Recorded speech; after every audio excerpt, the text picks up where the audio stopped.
Bonjour et bienvenue sur le site du podcast Histoire en série, créé et animé par Nicolas Charles et Johan Chanoir. Au programme, une analyse des séries d'hier, d'aujourd'hui et de demain par des spécialistes des questions mobilisées par nos shows préférés. Histoire en série, c'est le podcast qui met en relation histoire, sciences humaines et séries.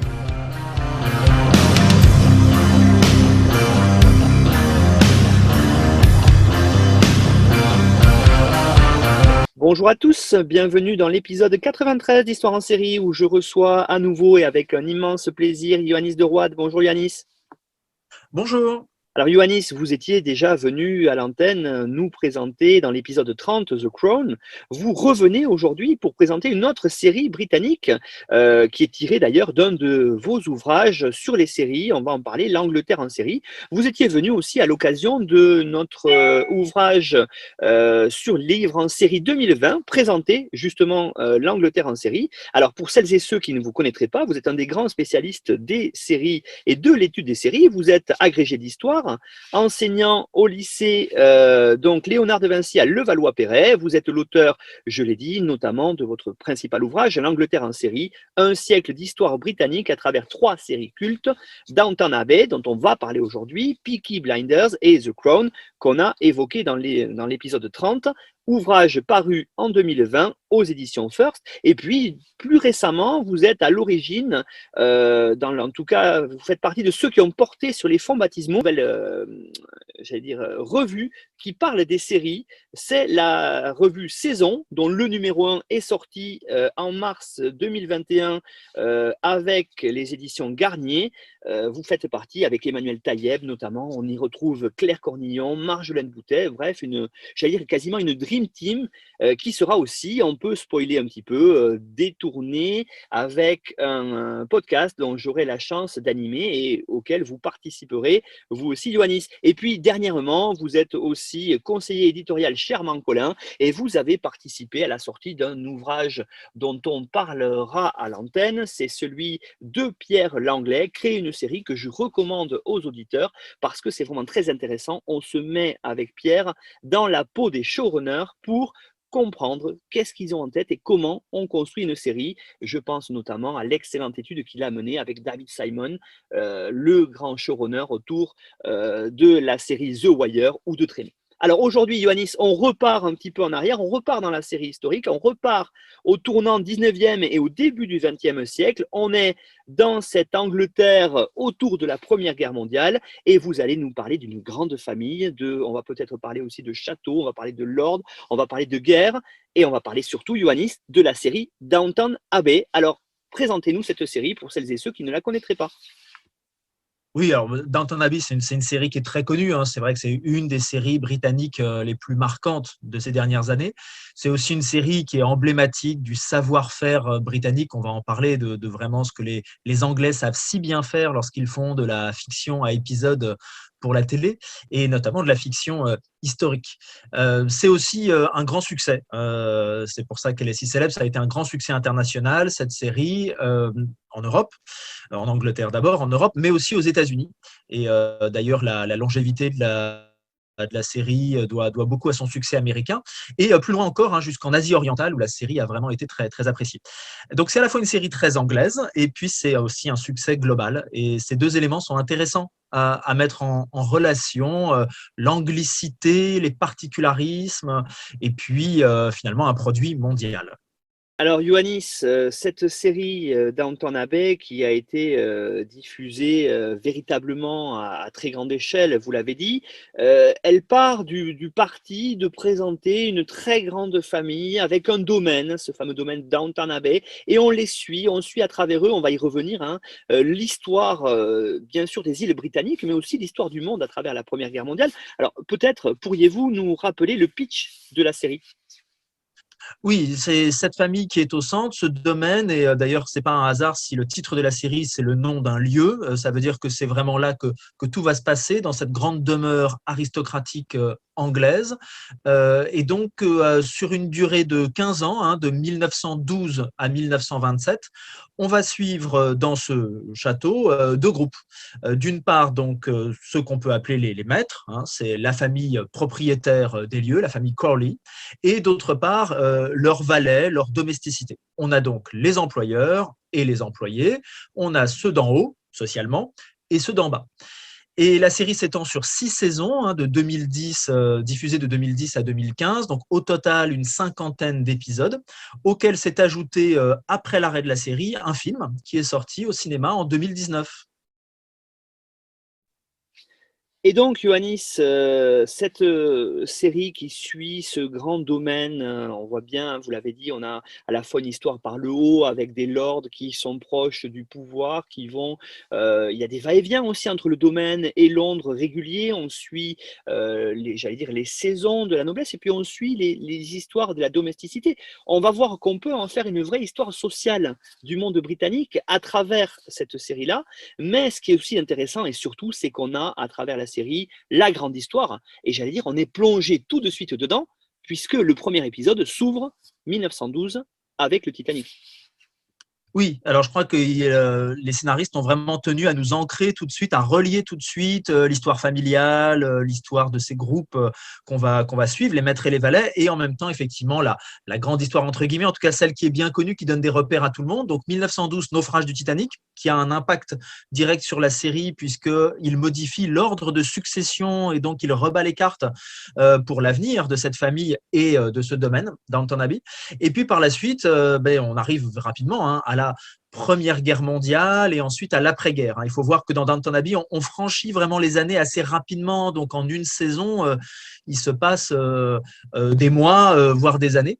On a aussi des grands mouvements en toile de fond. On a la question irlandaise. Il faut se rappeler que la guerre d'indépendance irlandaise, c'est 1919-1921, donc on est dans l'immédiat après Première Guerre mondiale.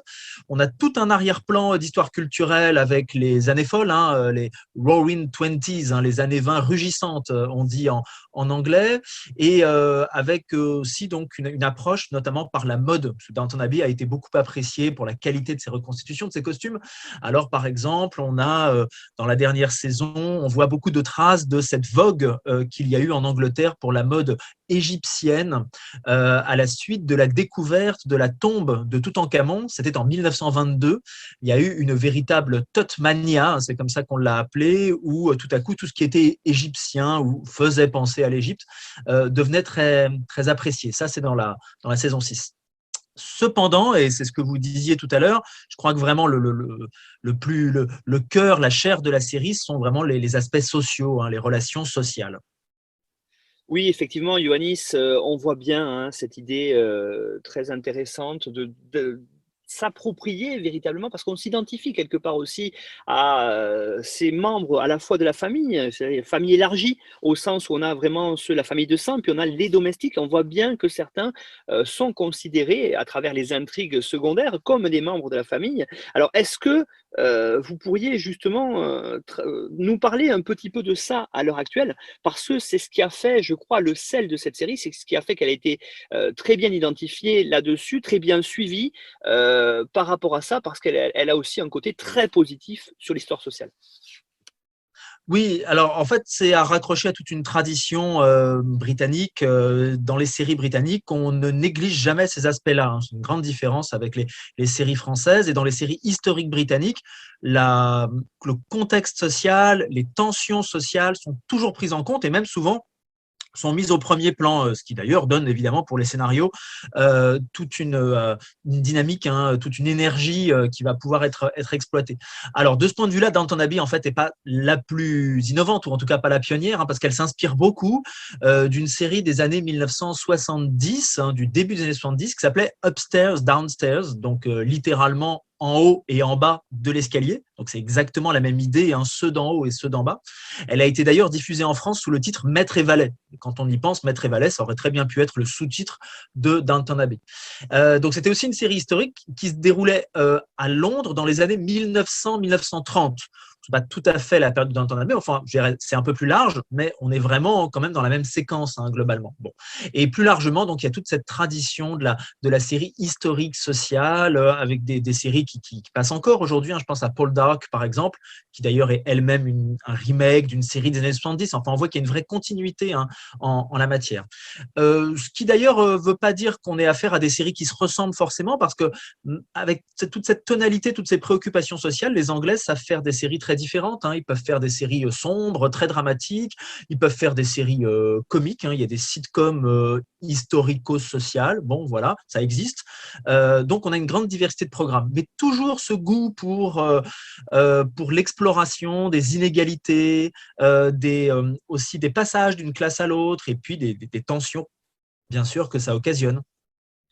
Et puis, Ioannis aussi, hein, vous parliez d'histoire sociale, ça permet de s'interroger sur la place des femmes dans la société. On le voit bien, vous le dites, hein, on a étudié sur à peu près cette petite vingtaine d'années dans laquelle est filmée, en tout cas la série Downton Abbey, mais on voit bien, alors c'est le fait aussi que le conte est trois filles. Il y a quand même une vraie question sur les femmes, leur place, leur émancipation. Et on n'oublie pas que le podcast est aussi partenaire de l'association Mémosine qui favorise cette histoire genrée. Mais quand on voit cette série-là, elle est vraiment au cœur de cette actualité-là dans les îles britanniques. Oui, c'est une raison de son succès, hein, c'est évident. On a effectivement cette thématique de l'émancipation qui court vraiment du premier au dernier épisode. Donc, on a en effet plusieurs rôles féminins qui sont importants, hein. Vous l'avez rappelé, il y a les trois filles du conte. En fait, il y a une variété de générations, hein. On va de la grand-mère, Lady Violet, donc, qui a été un des personnages les plus appréciés par les spectateurs. Et puis, on a la génération de la mère, hein, donc de Cora, c'est l'épouse de Robert Crawley, l'épouse du maître des lieux. Et puis, donc, on a les filles ou petites filles, hein, Mary, Edith et Sybil. Alors, trois filles, ça veut dire aussi trois parcours différents, trois personnalités, trois destinées historiques. Et puis, du côté des domestiques, on va retrouver là aussi, hein, une grande variété de tempéraments et d'aspirations, ou pas, hein. On peut avoir des profils plus traditionnels aussi, hein. Disons qu'on va de Mrs. Hughes, hein, qui incarne vraiment les traditions, la volonté que le domaine se perpétue, jusqu'à un personnage comme Gwen qui, dès le départ, manifeste en fait son envie de ne pas passer sa vie dans la domesticité, qui rapidement va devenir secrétaire, va évoluer vers un autre monde professionnel et qui repassera par le domaine, mais en visiteuse, hein, cette fois un peu plus tard, nous permettant de mesurer justement le chemin parcouru et un peu la diversité des parcours possibles. Bon, même si sans doute la série exagère un peu, hein, les opportunités d'ascension sociale pour les unes et les autres. On voit aussi comment les jeunes aristocrates peuvent se réaliser à l'occasion de circonstances historiques exceptionnelles, dans des voies un peu insoupçonnées, hein. Lady Sybil va devenir infirmière pendant la Première Guerre mondiale et clairement, elle s'épanouit complètement dans ce rôle à cause de l'utilité sociale, hein, qui y est attachée et qui rompt avec sa vie oisive, ou en tout cas qu'elle jugeait finalement relativement inutile, hein. Justement, votre dernière affirmation, Ioannis, me fait vous poser une question autour de la place de l'histoire, hein, vous l'avez évoqué, qui est en toile de fond. On voit bien, par exemple, il y a toute une saison qui est tournée sur la Première Guerre mondiale. On voit très peu le front, on voit quelques images, notamment, je pense à un des valets qui se fait blesser sciemment pour être réformé. On a quelques images comme ça, mais l'essentiel de l'histoire, et vous parliez aussi de la question irlandaise, par exemple, elle est traitée depuis l'arrière, hein. Et ça, c'est très intéressant parce qu'on a quand même ce contexte qui est là et on voit comment les individus évoluent autour d'un contexte. Et ça fait partie, je pense, aussi des points forts de Downton Abbey. Oui, c'est-à-dire qu'effectivement, alors c'est une question de moyens, bien sûr, hein, tourner des scènes qui se seraient déroulées au front, en termes de budget, c'était sans doute pas accessible, donc on le voit de manière assez spectaculaire, mais très peu finalement au début de saison, et puis ensuite on revient à l'arrière. Je crois qu'aussi le but, c'est de montrer que malgré tous les soubresauts ou les crises que traverse le monde, finalement, il y a des choses qui ne changent pas, et c'est là qu'on voit que la série quand même a une tonalité assez conservatrice, hein, et même nostalgique. Alors souvent, les séries historiques sont nostalgiques, nostalgique, hein, c'est pas du tout un reproche que je leur fais, mais disons que là, le créateur de Downton Abbey, Julian Fellows, ne s'est jamais caché voilà, de position conservatrice. Avec cette série, il a voulu faire l'histoire d'un monde finissant, du déclin finalement d'un certain mode de vie, de certaines valeurs, et on voit bien que lui, il est attaché à ces valeurs, en tout cas, il les représente sous un jour favorable. Et en fait, on est dans une série qui est très patrimoniale, voilà. Et puis une série aussi, vous le dites, on le perçoit dans la façon dont c'est tourné, qui est une série qui est vraiment, comme disent les Britanniques, hein, vous le savez, quand on vous lit dans votre ouvrage L'Angleterre en série, qui est un heritage, c'est-à-dire en fait qui montre ce monde-là qui a été considéré, à juste titre ou pas, je ne sais pas si on peut le dire, mais quelque part avant cette Première Guerre mondiale ou autour de la Première Guerre, comme l'apogée peut-être de cette civilisation britannique. Oui, il y a la question de l'Empire. Hein. Alors, elle n'est pas directement évoquée dans la série, mais c'est-à-dire qu'on recrée avec Downton Abbey une époque où l'Angleterre était bien sûr plus forte, plus puissante, plus dominante à l'échelle mondiale. Et c'est à partir du moment où on interprète comme ça la série comme un regard nostalgique, bon, finalement, empreint de regret sur une période qui est considérée comme plus faste, forcément, on est quand même dans une lecture qui est assez particulière. C'est pour ça aussi que la série s'attache à donner une belle image de cette époque. Hein. Je veux dire que la qualité des décors, des costumes, c'est pour le plaisir des yeux du divertissement, mais c'est aussi pour montrer que à cette époque, l'Angleterre, qu'est-ce que c'était beau. En tout cas, cette Angleterre qu'on nous montre, hein, qui est évidemment absolument pas représentative de l'ensemble du pays ou des conditions de vie de l'ensemble de la population, mais il faut vraiment le voir comme ça, hein, ces éclairages très soignés, et puis ce château magnifique, hein, donc c'est le château de Highclere. Alors il est très connu, il a servi à toutes sortes de tournages, de séries, de films. Il a été choisi pour situer donc la demeure fictive des Crawley, et il est vraiment très mis en valeur. Hein. D'ailleurs, dans le générique, on ne voit quasiment que lui. Et ensuite, c'est là que se déroulent ces superbes scènes de dîner, de bals, de réceptions, de garden parties. Et tout ça a beaucoup fait pour le succès de la série. On se dit, mais qu'est-ce que c'est beau ce monde, qu'est-ce que j'aimerais moi aussi y vivre, qu'est-ce que j'aurais aimé être avec ces gens dans ces belles robes, dans ces salles de ce château magnifique.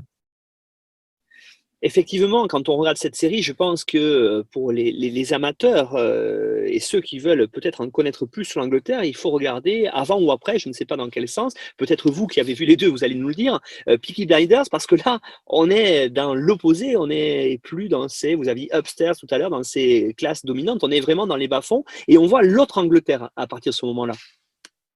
Oui, c'est ça qui est intéressant avec les séries britanniques, c'est qu'elles peuvent tout à fait nous offrir des points de vue très contrastés sur une même période. Peaky Blinders commence à l'après-Première Guerre mondiale, donc il y a toute une partie qui est commune chronologiquement avec Downton Abbey, mais effectivement, c'est complètement une autre planète. Et même si, en fait, il y a plein de thèmes en commun, par exemple l'ascension sociale. Hein, les Peaky Blinders, en tout cas Tommy, le héros, lui aussi, il cherche à s'élever, lui aussi, il cherche finalement à échapper à son milieu d'origine. Bon, il va y parvenir par la politique, là, dans les dernières saisons. Mais en effet, on a Birmingham d'un côté, le bruit, la pollution des usines, la boue, la saleté, et puis de l'autre, on a effectivement ces superbes personnages de Downton Abbey, toujours absolument impeccables. Bon, et même effectivement, du côté des valets, des domestiques, on voit bien que tout est représenté toujours vraiment de manière très, très, très soignée. Enfin bon, c'est pour ça qu'il y a un côté parfois un peu déguisement, parce que c'est pas l'authenticité qui a été recherchée avant tout, bien sûr, c'est qu'il faut que ça passe bien à l'image, tout simplement. Et puis, vous évoquiez aussi le côté sur Peaky Blinders qui est hyper violent, qui est empreint d'humour noir, qui a parfois aussi décalé avec une certaine musique, un certain éclairage aussi très sombre, hein, qui rappelle la pollution, ces cités industrielles et industrieuses de l'Angleterre, hein, de ce tournant du XXe siècle. On est à l'opposé, véritablement, dans Downton Abbey, puisque là, on est vraiment dans le soap. Oui, alors ça, c'est une dimension qui est souvent assez assumée hein, dans les séries historiques, notamment, enfin dans énormément de genres, mais notamment dans les séries historiques, il y a souvent une dimension soap. Hein. Par exemple, dans The Tudors, qui était la grande série sur Henri VIII et ses femmes successives, il y avait aussi déjà un côté très, très soap. Hein. Donc soap, ça veut dire mélodramatique, hein, ça veut dire qu'on a des accidents improbables. Alors dans Downton Abbey, on est servi, hein, on a la guérison miraculeuse de Matthew, hein, donc, qui est l'héritier hein, du domaine dans la saison 2. et, sachant qu'il a déjà réchappé de la Première Guerre mondiale, et puis il meurt finalement dans un accident de voiture dans la saison 3 de manière extrêmement inattendue. Et donc ça, c'est un élément qui a été vraiment complètement, je dirais, accepté, embrassé par les scénaristes de Downton Abbey. C'est un élément important parce qu'il est finalement assez universel. C'est quelque chose qu'on va trouver dans des séries historiques britanniques, mais aussi turques ou coréennes. Elles ont tout un élément soap, et c'est un bon moyen aussi de faire réussir sa série à l'étranger, parce que ce sont des codes finalement qui passent bien auprès de tous les publics, justement parce qu'ils sont développés déjà dans les séries justement depuis toujours de tous les pays. Et puis, à ce moment-là, Ioannis, vous qui avez étudié cette série en profondeur pour votre ouvrage, qu'est-ce qu'on peut dire justement sur le succès véritable de cette série-là, que ce soit au Royaume-Uni ou, vous l'avez dit, à l'étranger? C'est quand même, ça fait partie des références quand on parle des séries britanniques, mais en termes de succès, et on peut dire aussi de succès marketing, puisque comme nous l'a déjà présenté Mélanie Bourda dans un épisode qui était consacré à Battlestar Galactica, on a une série sur laquelle on fait du marketing transmédia, puisqu'il y a eu véritablement de nombreux produits dérivés que l'on peut encore retrouver un peu partout. Oui, bon, de plus en plus, les séries deviennent des produits, ou en tout cas tentent de l'être, et certaines qui rencontrent le succès parviennent vraiment à opérer comment dire, cette diffusion où elles ne sont plus qu'une succession d'épisodes, mais beaucoup d'autres choses autour. Alors, c'est vrai que Downton Abbey, c'est une marque. Bon, alors le produit principal, c'est les épisodes, évidemment, mais encore faudrait-il distinguer. On a par exemple des épisodes spéciaux, les épisodes de Noël. Alors, c'est une tradition britannique, l'épisode de Noël, mais ceux de Downton Abbey, ils étaient particulièrement attendus, particulièrement promus à l'avance par la presse, par la chaîne bien sûr elle-même, ITV, et donc ils faisaient vraiment l'événement. Ils avaient aussi droit à un budget un peu plus conséquent, et puis on y plaçait des événements, des rebondissements particulièrement importants, donc ils étaient très suivis. On a le long métrage donc au cinéma de 2019, donc ça c'est quand même pas toutes les séries qui finalement achèvent leur vie à l'écran en passant de la télévision au cinéma. On a eu aussi une approche décalée. L'équipe de producteurs a réalisé des mini-épisodes parodiques, on pourrait dire auto-parodiques, pour une œuvre de charité en 2014 et en 2015, donc, où finalement, dans des scénarios improbables, les comédiens reprennent leur rôle, mais cette fois-ci en assumant un petit peu tous les excès, tous les travers. Donc, ça pouvait toucher éventuellement un autre public, et puis circuler facilement aussi sur les médias sociaux. Et on a autour de ça encore toutes sortes d'autres produits dérivés, voire d'événements. On peut trouver le livre de cuisine de Downton Abbey, on peut trouver le livre sur les bonnes manières à l'époque de Downton Abbey. On a une exposition aussi qui s'est montée, une exposition itinérante des costumes. Et je trouve intéressant, cette exposition, elle a été inaugurée d'abord à Singapour, donc pas en Angleterre, à l'autre bout du monde, mais dans une ville qui est aussi une ville globale, où on savait qu'il y aurait un public pour cet événement-là. Voilà, c'était en 2017. Et on pourrait comme ça poursuivre la liste qui montre qu'on a cette marque Downton Abbey qui peut du coup perdurer même quand on n'a plus justement de nouveaux épisodes. Voilà, la disponibilité sur les plateformes, les rediffusions peuvent continuer d'entretenir cette marque en attendant, qui sait, une éventuelle suite, une reprise. Enfin bon, ce serait pas étonnant. Vous l'avez dit aussi, ce qui est intéressant, c'est que c'est une série qui travaille beaucoup sur la nostalgie et qui a très bien fonctionné au Royaume-Uni parce qu'elle évoque à la fois, on l'a dit, on l'a évoqué, l'histoire d'une période qui a été considérée comme la fin de l'apogée britannique, mais c'est surtout aussi parce que les Britanniques sont patrimonialement attachés au lieu. Vous avez évoqué bien sûr le château de la famille Crowley dedans, mais aussi qui sont attachés à ce mode de vie-là, ce mode de vie avec les lords, tradition ancestrale, et le fait de suivre une famille avec un soap de la classe, on va dire, seigneuriale, ça a aussi participé, je crois, au succès de la série Outre-Manche. Oui, il faut remettre ça en perspective quand même dans toutes les crises que le Royaume-Uni a connues ces dernières années. L'interminable feuilleton du Brexit, et puis même avant cela, les années difficiles de l'austérité des gouvernements conservateurs, la manière aussi dont la société anglaise s'est sentie touché par l'afflux des migrants d'Europe de l'Est depuis déjà maintenant assez longtemps, et en particulier dans certaines professions, un phénomène de repli justement vis-à-vis de l'Europe, vis-à-vis du monde, et en même temps de manière indissociable, le regret de l'époque où c'était l'Angleterre qui s'ouvrait au monde, mais selon ses propres règles, selon ses propres termes, et où finalement son modèle était source d'inspiration ou en tout cas d'admiration. Voilà. Et où il paraissait solide, hein, voire immuable.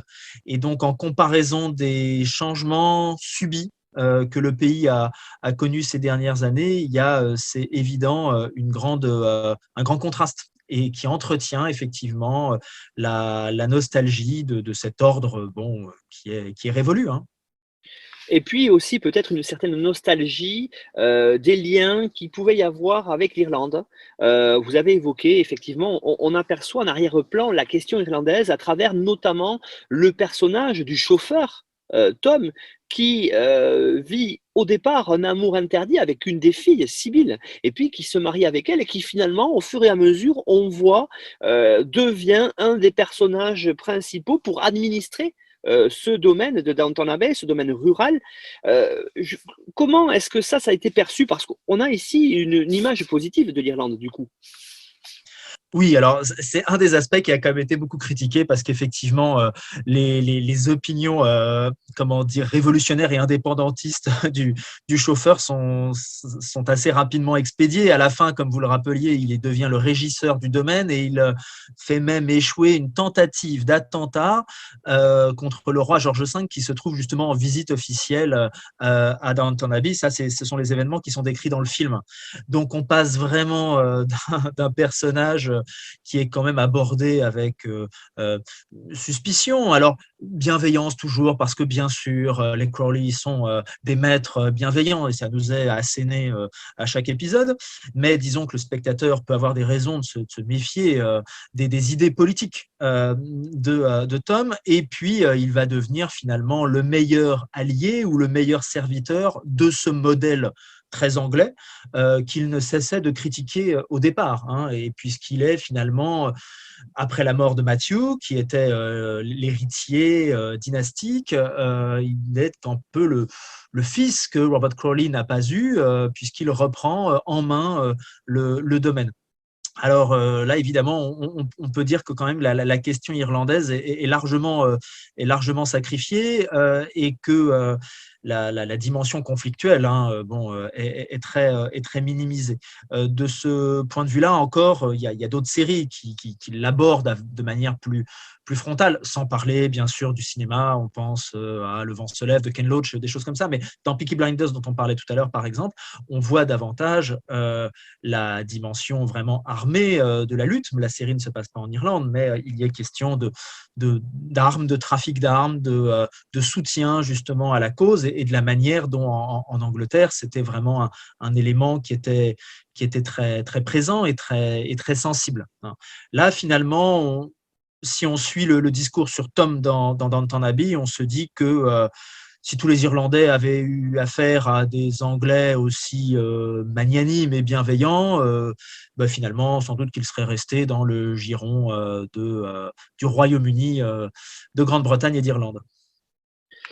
Et peut-être une dernière question, Ioannis, par rapport à ça, cette série-là, vous l'avez dit, c'est une série qui surfe sur la nostalgie aussi par rapport au mode de vie de la classe, on va dire, seigneuriale, des lords. On les suit, ils ont de superbes costumes, ils changent souvent de tenue. L'heure du thé, on comprend bien qu'elle est hyper importante, on le voit régulièrement. D'ailleurs, dans le salon de thé, on voit que tout est rythmé.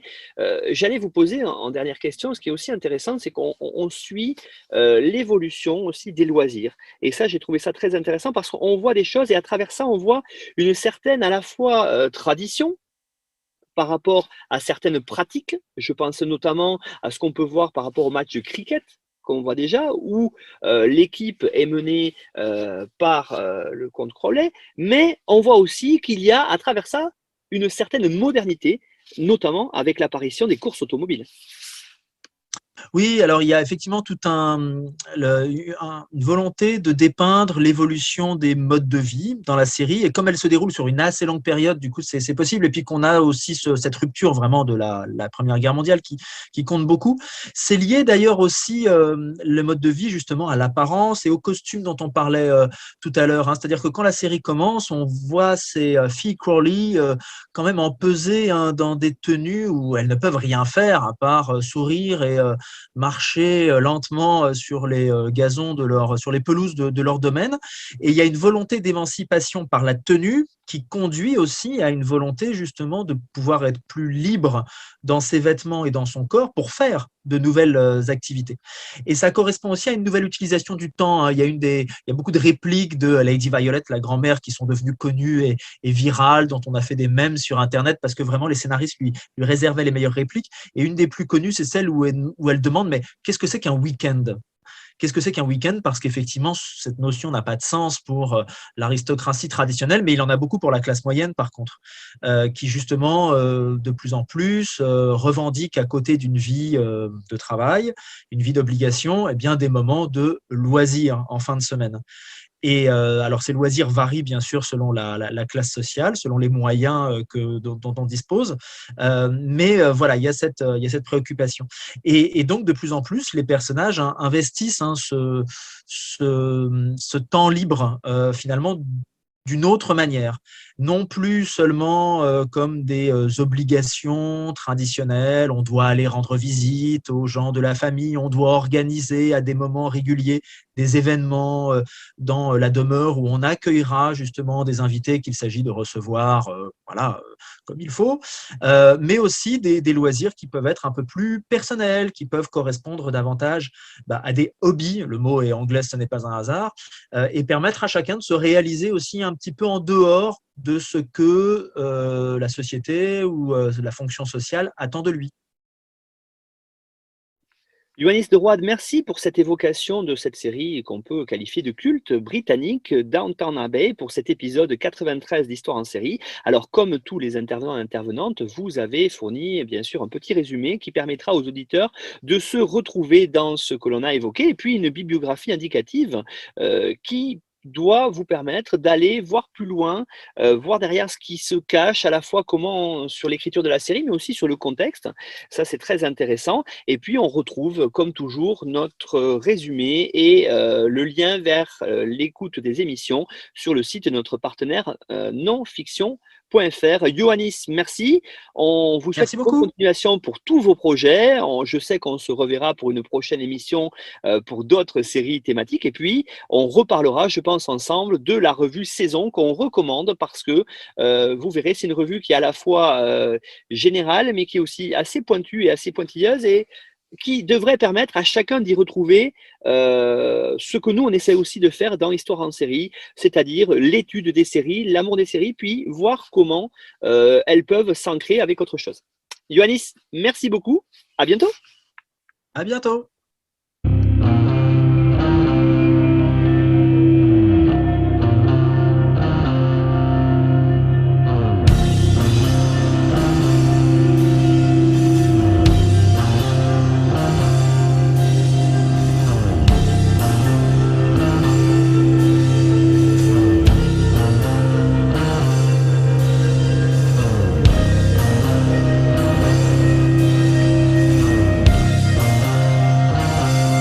Retrouvez-nous sur Twitter @Histoire en série pour connaître le programme à venir ainsi que des conseils bibliographiques.